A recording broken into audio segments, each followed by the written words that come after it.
Hi, it's Max from the Wolf Power Club, and today we've come to the Houses of Parliament to the launch of the Smart Data Group. Smart data has the potential to revolutionise the energy sector here in the UK. So we're going to hear from the first Smart Data Minister, Paul Scully. Big energy companies, we need to cut through that with the dynamism of innovation. And Clare, Ambrosino and Richard Newman, who've just founded the Smart Data Group. It's a digital lifeblood for better services and more competition in the market. We've had our launch. Now it's about bringing together the ecosystem. So let's find out more.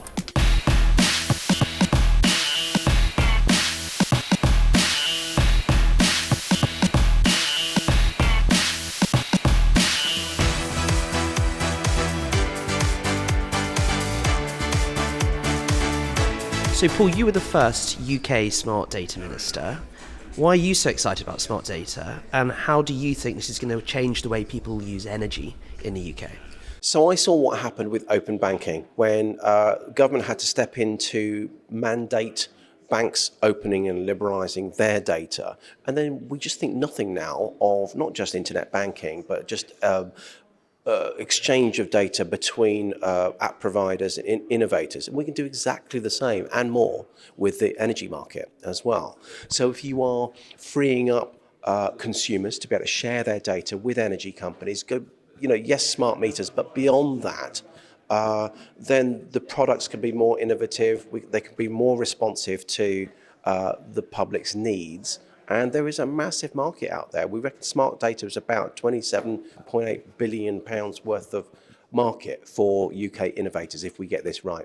Not just in energy, of course. You mentioned open banking. Having seen how that worked, what are the main lessons from open banking that you want to bring into smart data? So I think it's about co-creating solutions. It needs to be market-led, but with government sort of giving us the landscape to be able to, for the market then to be able to fill the gap and to innovate. Government doesn't need to overly regulate it. Obviously, it needs to make sure that it's safe and got the trust frameworks there that gives reassurance for consumers and, of course, companies.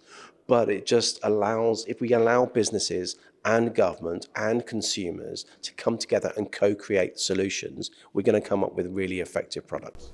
You talked in the launch about public trust. You've been a minister, you've been a frontline politician, and you know more than anyone that good ideas don't necessarily translate into vote-winning solutions. How do you think you build public confidence, public trust in smart data, and particularly giving people the assurances over how their data is going to be handled, equity of access and all that sort of regulation? Look, people give away their data each and every day when they agree to a set of terms and conditions on the internet if it's important enough for them. First of all, we've got to make sure that people see how important, how useful the products that arise out of smart data are for them on a day-to-day basis. But you're right, we need to give them trust as well. So that's what I mean, government needs to have a light touch in terms of regulation, not in terms of how firm it is about protecting people's data, but you just don't want to be creating regulator after regulator, which just adds a complex web.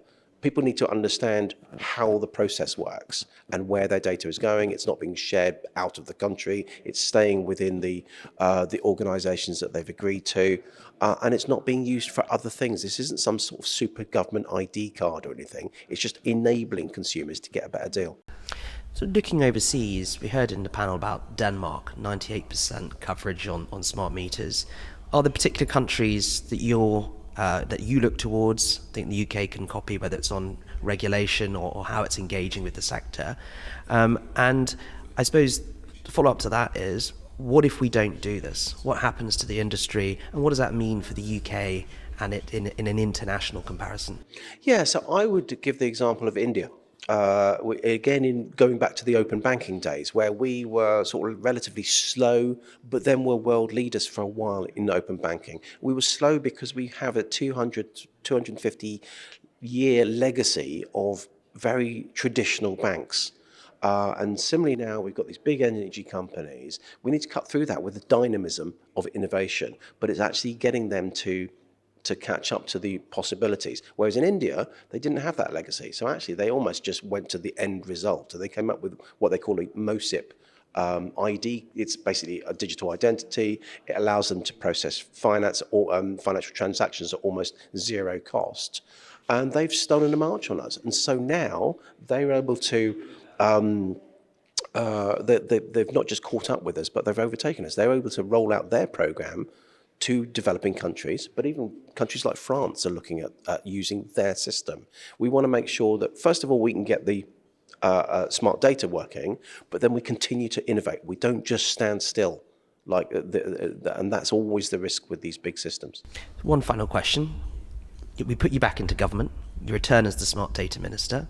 What's the one thing that you'd like to see the government do to help the growth of the smart data industry, to help Smart Data Group, etc.? What would be your one policy ask? It's not legislation, because we've got the Data Use and Access Bill that's just got royal assent, and so that gives us the landscape, that gives us the ground floor now. What I would do is bring all the companies that are within scope of smart data innovation and say, right, let's see what more we can do. Let's listen to you. What more we can do as government to help you with a market-based solution to give consumers what they want through really an innovative platform. Because that's going to help the growth of the UK, it's going to help customer trust, and it's going to help those companies, the energy companies, use their energy far more efficiently. So it's all there already. It's just using governments, the way that we can bring people together, basically.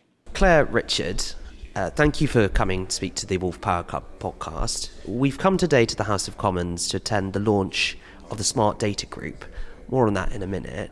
But first of all, could you just explain to me, what is smart data and why does this matter?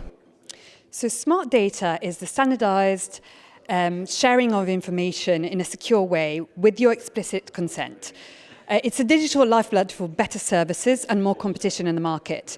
So imagine effortless services, effortless management of phone and energy bills.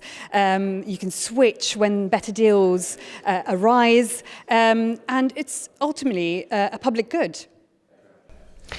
So Richard, the Smart Data Group, why have you set this up? What do you see as the opportunity? So the Smart Data Group essentially will be a convening body that we look to work with both industry and government, so public-private partnership, in order to basically drive forward data sharing schemes. We're at the forefront of the data sharing revolution in the UK with the Data Use and Access Bill, achieving royal assent just today, actually. So it's a truly momentous day. Here in Parliament? Here in Parliament, yes, exactly. And what we want to do is work with data holders, so they're basically your energy providers, your telecoms providers, and help them realise what the potential is for data sharing for them, but then in addition to that, what the benefits are for their customers and how they can leverage data sharing schemes, build them, whether they're commercially led or regulatory driven, build them for a public good to help them increase their productivity and also be commercially viable and sustainable. What we do want to do is ensure that all of these schemes are commercially sustainable, and that basically means aligning the interests of the people who hold our data, the interests of us as individuals who own the data, and then also third parties who will do something with that data to our benefit. So we're speaking at a time where there are growing concerns about the costs of energy. And this is obviously an energy-focused podcast, but how do you think this will practically help families manage their bills and reduce energy waste in the home? Yeah, so what we don't want to do is duplicate efforts that are already being made. So there is quite a lot of work going on by government, by the regulators in the energy sector to come out with different frameworks in which to help customers consent to the sharing of their data, so consent models, and then also trust frameworks in order to allow that safe transfer of information. What is missing is the commercial use cases, And that's what we will want to do, work with the industry to come up with the use cases. Because government regulators and even Smart Data Group and ourselves don't have the answers. The use cases and what true value we have in data sharing will be driven by the people who actually hold the data and understand what the needs of their customers are. And I think what we're really excited about is the collaboration cross-sector. So there's incredible innovation going on. We were just at the Smart Data Forum last week, and they were talking about this example of Japan and how they're seeing how they are able to help the elderly, for example, in a time of need. So they can identify when they're using less energy at home. Perhaps not making as many teas as usual. And those trends can really help identify when people in need might need some help. So there's so much innovation going on, and we're really excited of the kind of use cases and examples that can be created with these new smart data schemes. I mean, we've touched with your chair on the sort of the dividing line between celebrating and fostering innovation, but balancing that with reassuring the public on concerns of access to that data. Can I ask you both, you've both come from open banking, referenced in your launch as a bit of a precursor to what you're trying to do with smart data. What are the main lessons or main reflections you have on open banking that could be useful for the smart data and the Smart Data Group? Yes, so one thing that we were responsible for at open banking was the promotion. So what is needed is, and what we've seen in open banking is, without people actually understanding what the benefits are to them, then there won't be adoption. And obviously we want these schemes to be adopted if they are going to offer true value to end users. So one thing that's important is to basically tell people what the benefits are. So so there's different audiences. So convincing end users that the schemes that I come up with and the propositions will deliver them real value. Working with the industry to ensure that they understand that it's not just a compliance cost, data sharing. It is an opportunity for them to make money, because essentially that's what these private companies want to do. We do live in a free market economy. And then also working with government to fulfill their aims. So we worked with, one thing that was great at open banking was the collaboration. So we worked extremely closely, and not just us, we fostered the open banking ecosystem to work with government, regulators, and other stakeholders that are relevant to the development of smart data schemes and data sharing economy, basically. What happens if we don't do this? What's the risk, particularly in the energy industry, whether it's to economic growth here in the UK, international competitiveness? What if we don't do this? So if we don't do it, we don't make progress. We don't live in an analog world. We live in a digital world. And it's time for us to leverage what we've got. Data is a powerful tool. And without understanding data, without maximizing its potential, it's a wasted opportunity. And I don't think the UK businesses or government or anybody else, us as individuals, want to lose that opportunity. I don't know if, Claire, you've got anything. What we saw in open banking, so the main banks saw a rise in fintechs and a rise in competition in the market. And the same thing will happen for different sectors. So the energy market will see the rise of energy techs.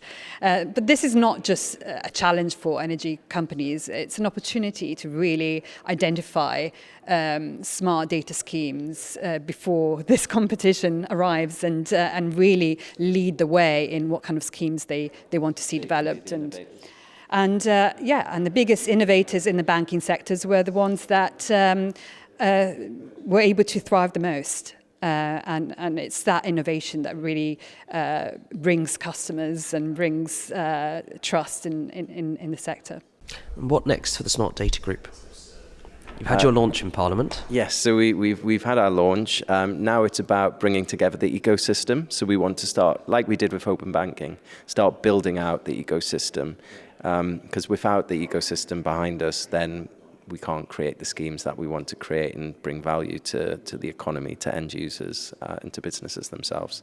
So it's now about building that coalition, having people join as members to then help us discuss what use cases, what propositions can we effectively build.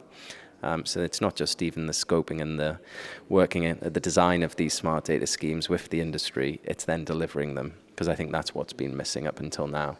There's a lot of talk, but we want to actually deliver schemes to market. Just one final question. I'll ask the same to your chair. If you were in government, or you had one ask of the government at the moment to support smart data, support the work of the smart data group as you grow, what would that be? For me, it's definitely setting clear expectations to the market. What does government expect from data holders? Because what you've got to remember is, yes, the energy companies own our data, but it isn't their data. It is our data. There's a phrase that we used to use in open banking, the democratization of data. And I think we truly need to live that word. It is our data, and I think industry will soon realize that it will benefit them by unlocking its potential. Yes, I agree with what Richard just said. I think clear timelines would be great. Timelines that will set a deadline for energy companies and other sectors to start delivering smart data schemes and creating momentum. And we're really looking forward to working with the Smart Data Council, who we know are planning to do promote timelines for the sector. So really looking forward to working with the Smart Data Council and DBT and the rest of government to really deliver smart data schemes for the market. So there you've had it.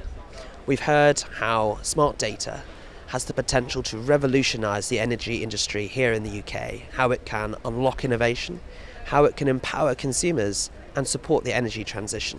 So watch this space as we track the progress of the Smart Data Group and the impact that smart data will have on the energy industry across the United Kingdom. Thanks for listening.